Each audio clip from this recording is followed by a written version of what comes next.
Max, and I work at the Boys and Girls Clubs of the Twin Cities East Side.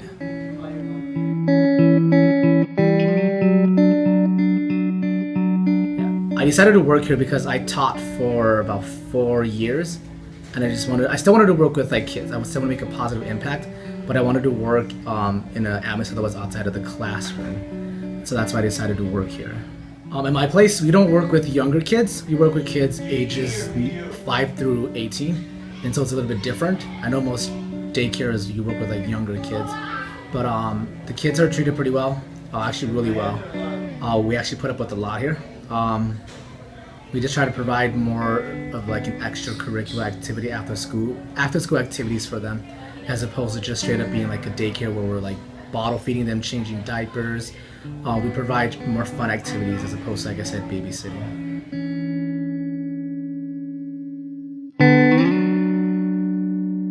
One of the things I like about my workplace is that we hold each other accountable. So if I do something wrong, my supervisors and my coworkers would tell me, hey, that's not the best way to handle that.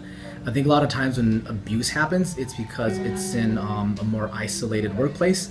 There's not that many people telling that abuser, hey, you can't hit the kids, or you can't speak to the kids that way. But where I work, there is, I want to say 5 to 10 of us here, including volunteers and staff. And so there's always an adult around, so whenever I do something wrong, they hold me accountable to it. And if I see someone doing something wrong, I hold them accountable to it too.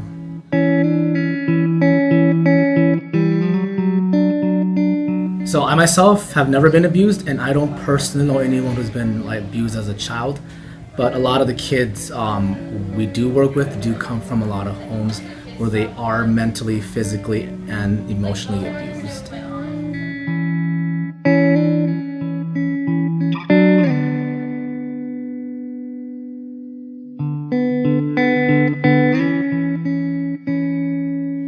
If my own kids are in a situation where they're being abused at a daycare center or any facility, I would pull them out right away.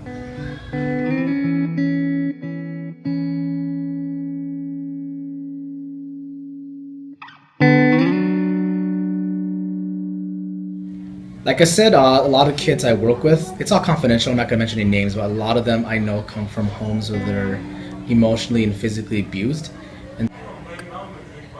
Yeah, and I had a kid once who had to go to court because he was missing so much school, but his parents were really neglectful.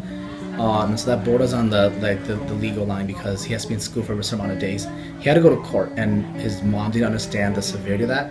So I had to actually drive him to his court dates, just be there to support him, walk him through that.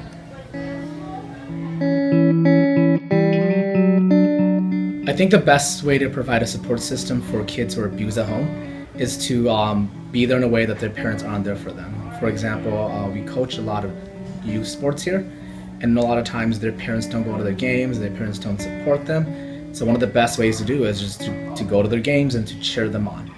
Or even if it's just like buying them a snack. Like I know a lot of kids come here hungry. Sometimes the only time they get to eat is when they're here, and so if a kid's hungry, we can't really turn them down and tell them they can't eat, Just provide all the basic necessities they need.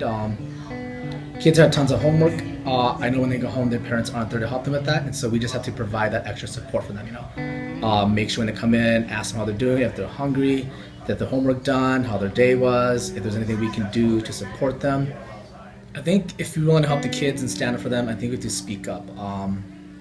Like there's been times where I've seen a kid who I've questioned, even if I don't know 100% if they're being abused, I will just bring it up, try to talk to them, try to see if something's going on, and if I think something's going on, I would have to go to my supervisor about it.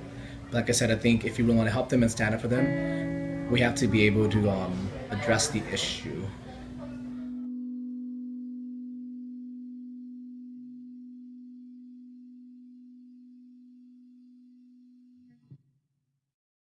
I think one of the most important things about working with kids who are abused is to never give up.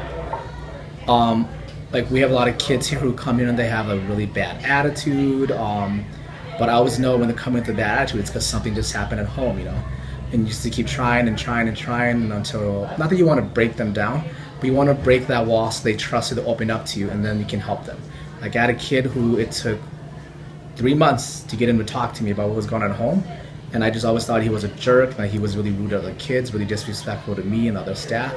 And then we sat down one day and he just started crying, had a breakdown, and then now he's at a point now where he can accept our help.